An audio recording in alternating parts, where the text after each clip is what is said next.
औज़ुबिल्लाहि मिनश्शैतानिर्रजीम बिस्मिल्लाहिर्रहमानिर्रहीम। Dear students, assalamu alaikum wa rahmatullahi wa barakatuh.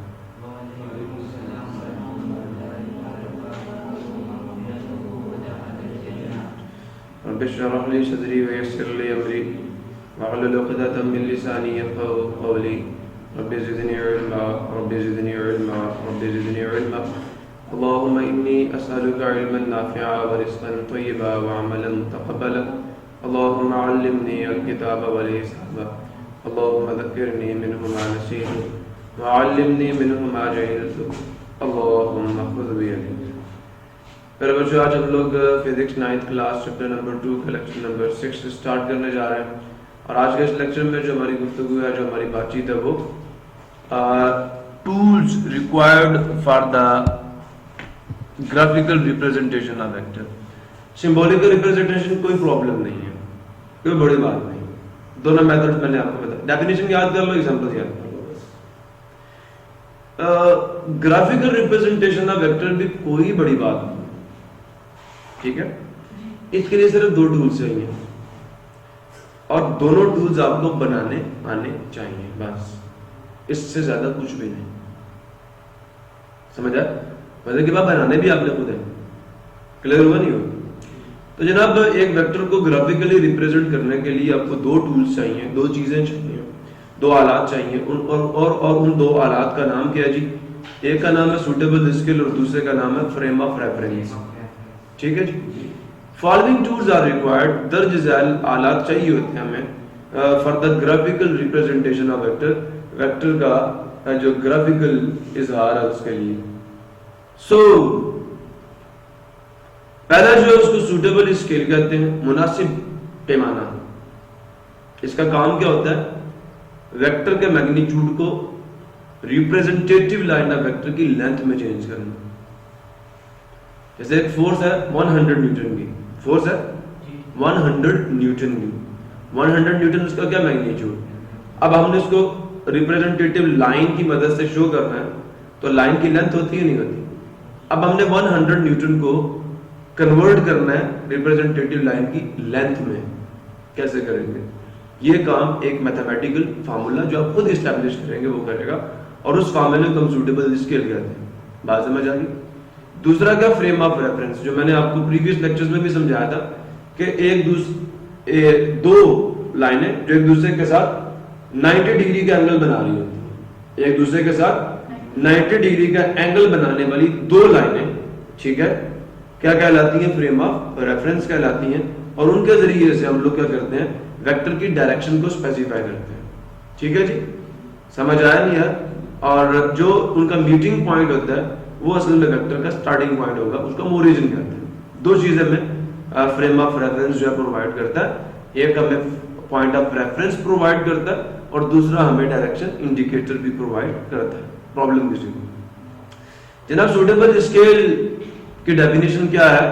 ए mathematical tool, ये एक mathematical formula है या मैथमेटिकल टूल है दैट इज यूज्ड, जो इस्तेमाल होता है टू स्पेसिफाई द लेंथ, लंबाई को मखसूस करने के लिए, लंबाई को मुतय्यन करने के लिए ऑफ द रिप्रेजेंटेटिव लाइन, किसकी? नुमाइंदा लकीर। इसे उर्दू में कहते हैं नुमाइंदा खत, नुमाइंदा खत ऑफ वेक्टर। जो वेक्टर की रिप्रेजेंटेटिव लाइन है उसकी लेंथ कितनी होगी उसको स्पेसिफाई करने के लिए हम लोग किसको यूज करते हैं? एक मैथमेटिकल फार्मूले को यूज करते हैं, ठीक है। फिर सुन लें, a mathematical tool that is used to specify the length of the representative line of vector by using the magnitude of vector. Vector के मैग्नीट्यूड को हम यूज करते हैं और स्पेसिफाई करते हैं by using the mathematical formula the length of the representative line of vector, and that mathematical formula और tool is called the suitable scale. Problem किसी को? दूसरी डेफिनेशन है जनाब, mathematical tool that is used to convert the magnitude of vector. Juicer machine में आप दूध डालते हो और कोई फ्रूट डालते हो तो उसका शेक बन जाता है, ऐसा ही है। सूटेबल स्केल जनाब ये एक ऐसा सूटेबल स्केल एक ऐसा मैथमेटिकल फार्मूला है, सूटेबल स्केल एक ऐसा मैथमेटिकल फार्मूला जिसको आप वेक्टर का मैग्नीट्यूड दोगे तो उसको किस में कन्वर्ट कर देगा? वेक्टर की रिप्रेजेंटेटिव लाइन की लेंथ में चेंज कर देगा, ठीक है। The mathematical tool that is used to convert the magnitude of vector into the length of the representative line of vector is called the suitable scale or scale. Problem resume. जनाब अब थोड़ा practical work करेंगे कि हमें suitable scale कैसे choose करना है, ठीक है। इसका क्या तरीका है कार है। मेरी बात समझ आई है नहीं? क्लियर हो गया? सो इसकी तरफ चलते हैं। मेरे बच्चों, अगर आपको एक वेक्टर दे दिया जाए 500 न्यूटन, या मैं कहता हूँ 1000 न्यूटन की फोर्स है, 1000 न्यूटन की फोर्स है अलोंग ईस्ट, मशरक़ी जमीन में, ठीक है। हमारा काम अभी मैग्नीट्यूड के साथ है, डायरेक्शन हम बाद में शो करेंगे, ठीक है। फिर फ्रेम ऑफ रेफरेंस की डेफिनेशन भी बताऊंगा और आपको इंशाल्लाह डायरेक्शन को कैसे स्पेसिफाई करना ये भी बताऊंगा। अल्हम्दुलिल्लाह, यादिकुमुल्लाह बिस्मिल बालक। अच्छा जी, 1000 न्यूटन की फोर्स है और इसको हमने कन्वर्ट करना रिप्रेजेंटेटिव लाइन ऑफ वेक्टर की लेंथ में। मुझे एक बात बताओ, एक पेज पे आप कितने सेंटीमीटर की लाइन ड्रॉ कर सकते हो? मैक्सिमम 5, 6, 7, 8, 9, 10। 10 से ज़्यादा तो कि मेरे ख्याल में अगर ड्रॉ करोगे तो वो बड़ी अजीब व गरीब लाइन लगेगी, तो वो पेज से भी बाहर जा सकती है। कुछ बात समझ आई? आपकी कैपेसिटी फॉर, अब मैं सूटेबल स्केल बनाने का तरीका बता रहा हूँ। आपकी कैपेसिटी फॉर एग्जाम्पल कितने के? 10 सेंटीमीटर मैक्सिमम। आप पता क्या करें, इस 1000 न्यूटन को बराबर रख लें किसके? 10 सेंटीमीटर। तो समझ आ नहीं आया? अब आपको फिर मेरे बात गौर से सुन लें, या ये कर लें कि जो आपके पास लिखा हुआ 1000 न्यूटन है, यहां से 10 सेंटीमीटर लंबी आप लाइन ड्रॉ कर सकते हैं, ये आपकी कैपेसिटी। इसी को किसके बराबर रख लें? 1000 न्यूटन। जनाब मुझे ये पता है 1 सेंटीमीटर की वैल्यू क्या होगी? आपने तो 10 की अपने कैपेसिटी के टोटल कैपेसिटी के बराबर रखा ना। तो सूटेबल स्केल में तो असल में आपको क्या बताना, 1 सेंटीमीटर कितने न्यूटन के बराबर है। तो आप दोनों साइडों को किससे डिवाइड करें? 10 से 10 कैंसिल हो गया। 1 centimetre is equal to 100 metre. कोई बात समझ आई नहीं? तो जो आपका स्केल बना वो क्या बना? आपने ऊपर स्केल की हेडिंग देनी और कहना 1 centimetre is equal to 100 newton. अब आपने क्या करना है? 1000 न्यूटन को रिप्रेजेंट करना है, तो क्या करेंगे? मल्टीप्लाइंग बोथ साइड्स विद, किससे मल्टीप्लाई करोगे? किससे? 10 से मल्टीप्लाई करो 1000 हो जाएगा इधर, ये नहीं हो जाएगा? हो जाएगा नहीं हो जाएगा? सो देयरफॉर आप 10 से दोनों साइडों को मल्टीप्लाई करो। लेकिन इसका भी एक तरीका आपको बताता हूं। आपको गिवन क्या है? न्यूटन में फोर्स गिवन है, आपने 1 सेंटीमीटर की वैल्यू बता दी। 1 centimetre is equal to 100 newton. Given क्या है? गिवन फोर्स, फोर्स गिवन है ना। तो आप फोर्स के 1 न्यूटन की वैल्यू फाइंड करो। मेरी बात समझ आई नहीं है? यहां पे ले आओ, 100 न्यूटन बराबर है 1 सेंटीमीटर के। जनाब 1 न्यूटन की वैल्यू क्या है? दोनों साइडों को 100 से डिवाइड कर लो। समझ आया नहीं है? 100 से 100 कट गया। 1 newton is equal to 1 divided by 100 centimetre. Problem किसी? अब दोनों साइडों को जो फोर्स का मैग्नीट्यूड है उससे मल्टीप्लाई कर लो। इसे कहता है यूनिटरी मेथड। कौन सा मेथड? अगर आपको एक से ज्यादा यूनिट्स की वैल्यू गिवन है तो आप पहले 1 यूनिट की वैल्यू फाइंड करें, ठीक है। और फिर उसके बाद आप क्या करें? जितने भी यूनिट्स की आपने वैल्यू फाइंड करनी है उससे दोनों साइडों को क्या कर दें? मल्टीप्लाई।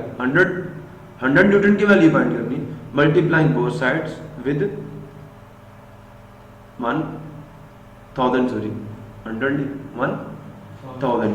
तो क्या आ जाएगा? 1000 multiply 1 newton is equal to 1000 multiply 1 divided by 100 centimetre. Clear हुआ नहीं हुआ? अब ये तो 1000 न्यूटन हो जाएगा ना। ऐसा ही है, और ये 100 से 2 जीरो काट जाएंगे तो 10 सेंटीमीटर के बराबर आ जाएगा।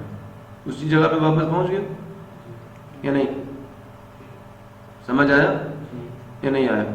तो जुरे वाला ये है लबेलुबाब इसका। मैंने पीछे एक न्यूमेरिकल किया हुआ था, देखें 500 न्यूटन फोर्स दी अलोंग ईस्ट। सुन रहे? मैंने पहले क्या किया, मैंने 1 न्यूटन को बराबर लिया किसके? 1 सेंटीमीटर के। अब दोनों साइडों को जब 500 से मल्टीप्लाई करूंगा तो 500 सेंटीमीटर लंबी लाइन पेज पर ड्रॉ हो सकती है?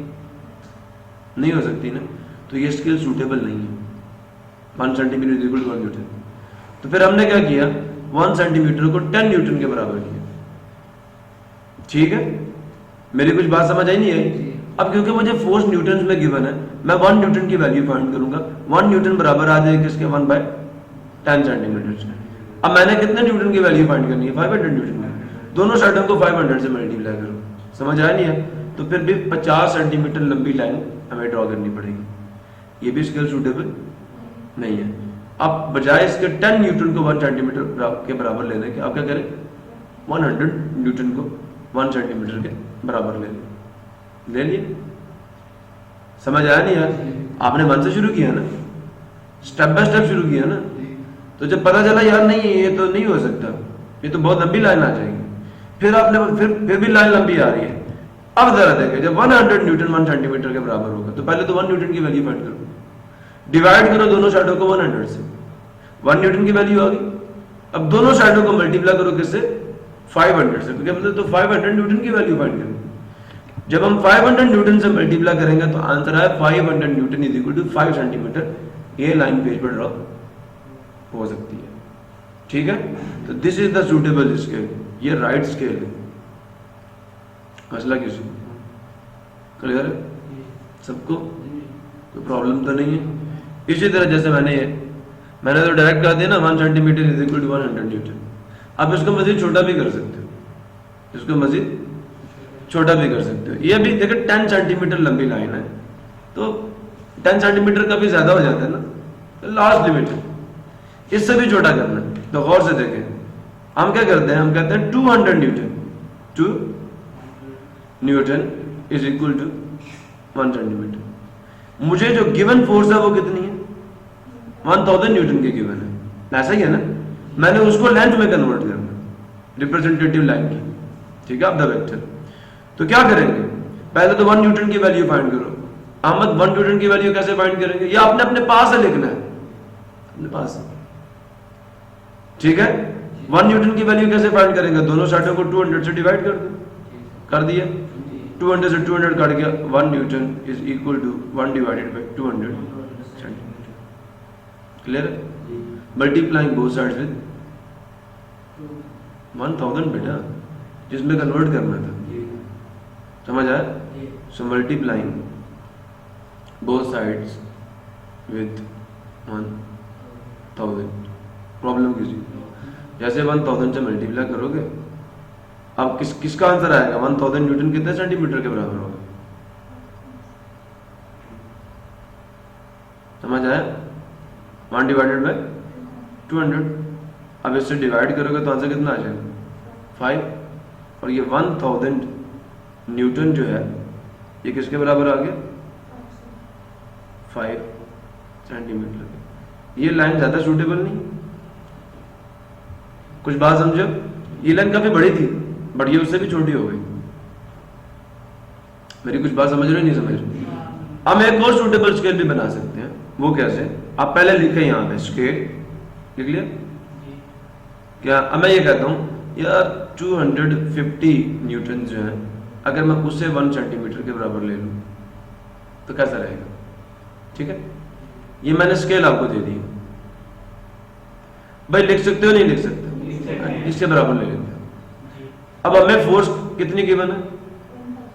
1000 न्यूटन की वैल्यू फाइंड करने के लिए हमें पहले 1 न्यूटन की वैल्यू फाइंड करनी होगी। यूनिटरी मेथड अप्लाई करो। कैसे फाइंड करोगे अहमद? 1 न्यूटन की वैल्यू डिवाइडेड बाय 250, दोनों साइड होगा ना। वैसे एक बात कहूँ आपको, ये स्केल को ऐसे लिखकर रहने दीजिएगा, ये बाकी सारा आपका रफ वर्क होगा। आपने ये करना डिवाइडिंग बोथ साइड्स विद जो ये वैल्यू है। क्लियर हो गया? तब 250 Newton divided bye 250, 1 divided bye 250 centimetre. 250 से 250 कटा, 1 न्यूटन बराबर आ गया 1 डिवाइडेड बाय 250 सेंटीमीटर। प्रॉब्लम किसी को तो मल्टीप्लाइंग बोथ साइड्स विद, जिसमें कन्वर्ट करना है, जिसको कन्वर्ट करना है, sorry, so multiplying both sides with 1000, तो it will be 1000 multiply 1 Newton, 1000 multiply 1 divided bye 250 centimetre. 0 से 0 कट गया, 25 1 द 25, 25 4 द 100, और ये यहाँ पे क्या आ गया 1000 newton is equal to 4 centimetre. तो बात समझ आई नहीं है? अब मैंने जब भी स्केल चूज किया ना, मेरी बात गौर से सुनना, मुझे पता था 100 न्यूटन जो है ना, 100 न्यूटन, ठीक है, और मैंने उसको 1 सेंटीमीटर के बराबर ले लिया, और मुझे ये पता था कि 100 न्यूटन जो है वो 1000 को डिवाइड कर सकता नहीं कर सकता, मैंने लिया, और लेंथ कितनी आ गई 10 सेंटीमीटर। फिर मैंने जो दूसरा चूज किया 200 का, 200 1000 को डिवाइड नहीं कर सकता। ऐसा आपने, ऐसी वैल्यू आपने 1 सेंटीमीटर के बराबर लेनी है जो 1000 को डिवाइड भी कर सके। कुछ बात समझ आई है? ज़हन में ये नहीं है? समझ आया? तो मैंने 200 न्यूटन 1 सेंटीमीटर के बराबर लिया, और फिर उस स्केल के मुताबिक जो 1000 न्यूटन था वो किसके बराबर है? 5 सेंटीमीटर के बराबर है। फिर मैंने 250 न्यूटन लिया, मैंने बढ़ाया उसको, लेकिन ऐसे बढ़ाया कि जो मैं नंबर लिख रहा हूं न्यूटन में 1 सेंटीमीटर के बराबर, वो 1000 को भी डिवाइड कर सकते। मैंने 1 न्यूटन की वैल्यू अभी निकाली और दोनों साइड को 1000 से मल्टीप्लाई किया। अब लेंथ कितनी आ रही है? 4 centimetre. Now we can make another scale. हम एक और स्केल भी बना सकते हैं। क्या आप लोग मुझे बता सकते हैं कौन सा? 300 न्यूटन 1000 को डिवाइड करेगा कंप्लीटली? नहीं करेगा ना। 400 करेगा? नहीं करेगा ना। 500 करेगा? एग्जैक्टली करेगा। लीजिए एक और स्केल बनाना सिखा रहा हूं। स्केल कैसे बनाएंगे?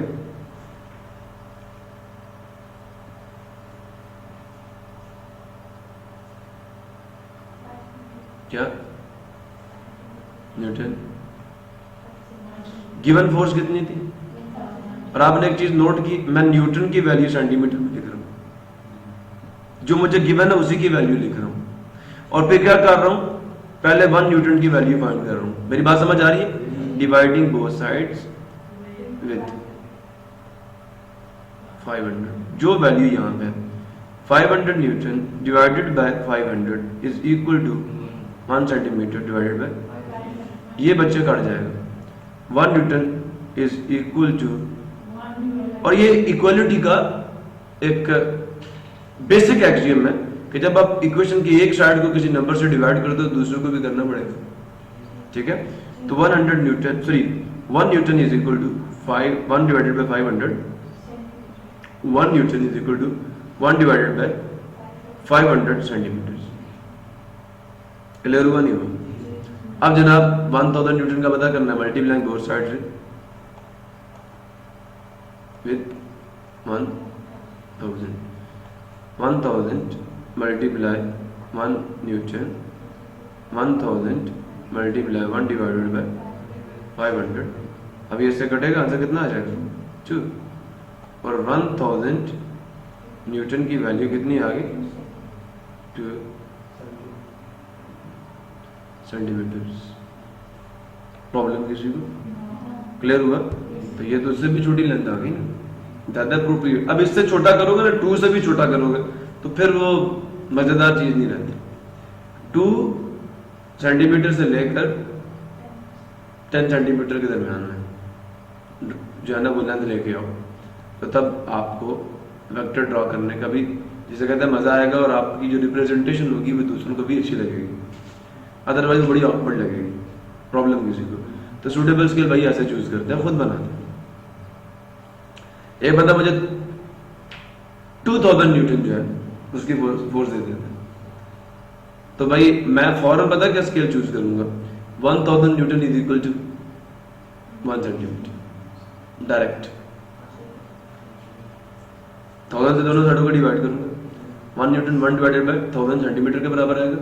दोनों साइडों को 2000 से मल्टीप्लाई करूँ, मेरे पास जो 2000 न्यूटन है वो 2 सेंटीमीटर के बराबर आएगा।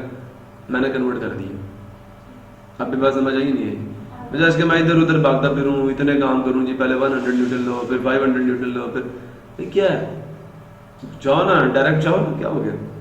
अगर आप चाहते हैं 4 सेंटीमीटर तो भाई 500 न्यूटन को 1 सेंटीमीटर के बराबर ले लो, समझ आ नहीं है? फिर 2000 से मल्टीप्लाई करोगे 1 न्यूटन की वैल्यू को, तो आपके पास 4 सेंटीमीटर के बराबर लेंथ आ जाएगी।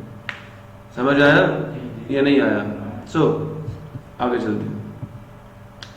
दूसरी चीज जो हमें चाहिए थी वेक्टर को ड्रॉ करने के लिए, वो कहता है फ्रेम ऑफ रेफरेंस था। तो फ्रेम ऑफ रेफरेंस क्या होता है? Mathematical tool that is used to specify the direction of the representative line of vector. ये एक मैथमेटिकल टूल है जो हम इस्तेमाल करते हैं स्पेसिफाई करने के लिए, मखसूस करने के लिए, मुतय्यन करने के लिए डायरेक्शन को, सिमत को ऑफ द रिप्रेजेंटेटिव लाइन। ठीक है, जो रिप्रेजेंटेटिव लाइन है ना वेक्टर की, उसकी डायरेक्शन को स्पेसिफाई करने के लिए हम किसे यूज करते हैं? फ्रेम ऑफ रेफरेंस को यूज करते हैं। ठीक है, a mathematical tool that is used to specify the direction of the representative line of a vector is called the frame of reference. Note याद रखिए, usually frame of reference is Cartesian coordinate system। ये Cartesian coordinate system होता है या geographical direction indicator होता है। geographical direction indicator के जो मैंने कल आपको ड्रॉ करने का तरीका बताया था कि आपने हमेशा अपने लेफ्ट हैंड साइड के ऊपर का लेना वेस्ट लेना और सर की तरफ नॉर्थ लेना, दाएं हाथ पे ईस्ट लेना और अपने फुट की तरफ का लेना, आपने फीट की तरफ से अपने फीट की तरफ आप लोगों ने का लेना साउथ ले लेना। क्लियर हुआ? तो या तो हम जो जियोग्राफिकल फ्रेम ऑफ रेफरेंस है वो यूज करेंगे, या हम रेक्टेंगुलर कोऑर्डिनेट सिस्टम या कार्टेशियन कोऑर्डिनेट सिस्टम जिसमें एक्स एक्सिस होता है, वाई एक्सिस होता है। समझ आया नहीं यार? अब ये क्या चीज है, मैं फ्रेम ऑफ रेफरेंस को ऐसे भी डिफाइन कर सकता हूँ कि set of mutually perpendicular lines, जो मैंने पीछे डिफाइन किया था कि एक दूसरे के साथ 90 डिग्री का एंगल बनाने वाली लाइनों का एक ऐसा सेट जो किसी भी वेक्टर की डायरेक्शन को स्पेसिफाई करने के लिए यूज होता है, हम उसको फ्रेम ऑफ रेफरेंस कहते हैं। करना क्या है, दो लाइनें एक दूसरे के साथ ड्रॉ करें जो एक दूसरे को 90 डिग्री पे इंटरसेक्ट करें, तो फ्रेम ऑफ रेफरेंस बन गया। जैसे ये देख रहे हैं आप लोग, ये लाइनें आपको नजर आ रही नहीं आ रही? मैंने दो लाइनें ड्रॉ की, क्या क्या किया मैंने, इधर देखें, एक लाइन यूं ड्रॉ की, दूसरी क्या बन गया, फ्रेम ऑफ बन गया।